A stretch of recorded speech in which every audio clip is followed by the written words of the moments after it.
the onus is on the user, but I'm not sure what the user is really supposed to do about it. It seems to me if you truly want to protect your privacy, you shouldn't use the internet at all. The economy of the internet is based upon free content, and if you expect these websites and services like Facebook to be making money, and it's sort of off the table that people are going to be paying, either through micropayments or some other form of paid content, I don't know what we should really expect. So I have issues with the concerns that Cory is raising. Absolutely, I'm not in favor of anybody invading my privacy, but there seems to be almost a structural issue with the internet and the economy that it's running on, and I'm not sure what to do about that or what you do about it.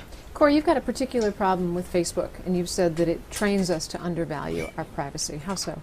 Yeah, I think Facebook is something like a Skinner box that's designed to teach us to undervalue our privacy. I mean, valuing your privacy in the first place is hard enough because the consequences of the wrong privacy disclosure are separated by so much time and space from the disclosure itself that getting good at privacy is like getting good at soccer by taking a run at the ball and kicking, and then going home and a month later they tell you whether or not your foot hit the ball, right? You make a disclosure now, and 6 months later, a year later, it bites you in the butt.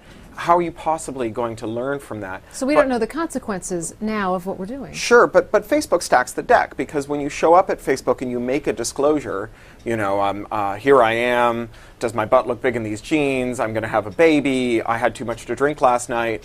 The algorithm by which that is exposed to your friends is secret, and it's gamed by Facebook in order to evoke kind of an erratic response. Sometimes you get a lot of response, and sometimes you get very little response. And what that does, either by design or by accident, is it creates a form of intermittent reinforcement. And as any behaviorist will tell you, if you give someone intermittent reinforcement, if sometimes when you do something you get a reward, you'll try everything to try and find the pattern of what it is that invokes the reward. So if you make it random enough, you can get a pigeon to press the lever all day long to get food pellets. If the food pellets come out at random, it's only if the food pellets come out in a reliable way that a pigeon will only take enough to sate its appetite. Well, let's segue this into copyright, because that's what our community members seem to be wanting to talk about. Mohammed Hamish says copyright is the biggest threat to creativity online. That's in response to a question we asked him. He said, just as Picasso's work are his own creative work, the online ones are entitled to those who produce them.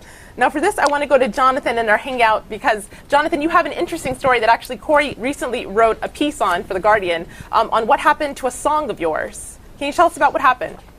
Yeah, sure. I back in 2005, I did a cover of a Sir Mix-a-Lot song called "Baby Got Back."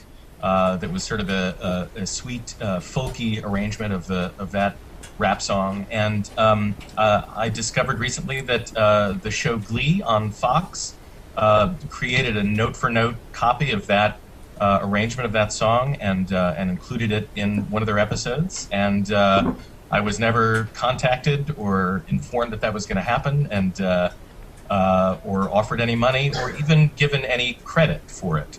And it was a very strange thing to have happened. I've since learned a little bit more about the copyright situation, and it's one of those situations where the copyright law doesn't quite match up with common sense and people's feelings about what is right and what is wrong.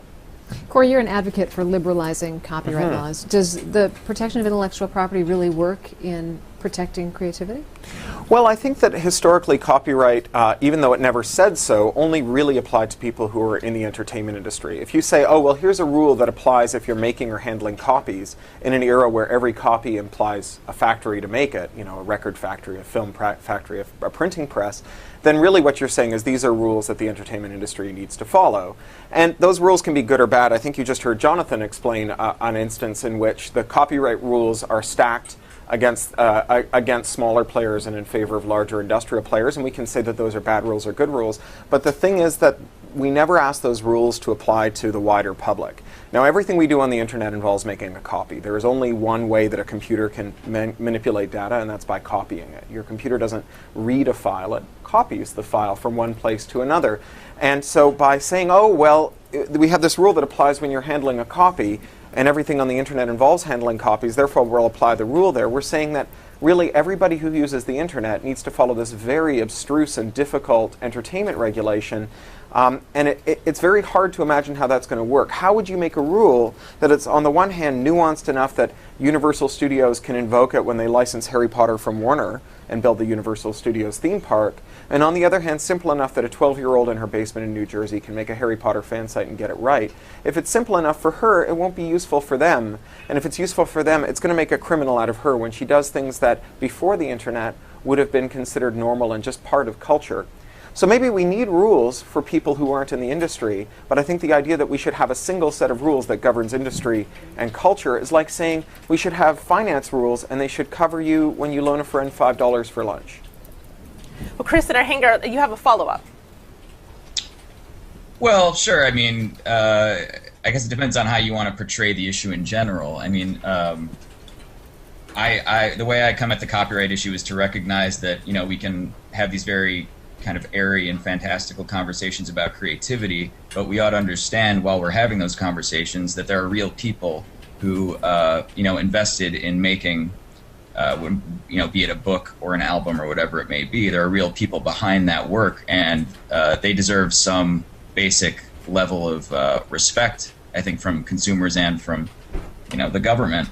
And if we care about the internet and we want it to be creating new opportunities, which I assume everybody in this discussion would like to see, I don't see the logic in taking something away from creators or telling them that we shouldn't take their rights seriously. So, again, now we're stepping into a much more broad discussion, but what I see as the real problem right now is that we have entities like the Pirate Bay out there who are basically black market distributors, and I'd like to see more done in regards to those people who are actually taking in money off of the labor of artists who are essentially ripping them off.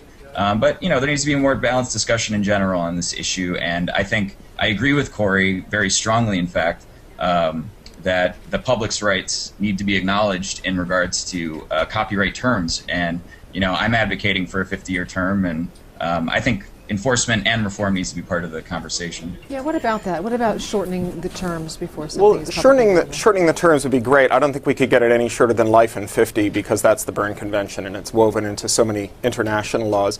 But I don't think that my approach is very airy-fairy. I'm a working artist. I've published 15, 16 books in the last 10 years. I think that qualifies me to talk about the livelihoods of at least one artist, which is me. And what I've seen, for example, on the Pirate Bay is them supporting thousands and thousands of independent artists. And moreover, that every effort that I've seen to stop the Pirate Bay, like, for example, in the United Kingdom where I live, we have a national firewall where we're surveilling all internet traffic in order to stop Pirate Bay traffic, which has been totally ineffective at stopping the Pirate Bay, and simultaneously put the whole country under warrantless net-wide surveillance.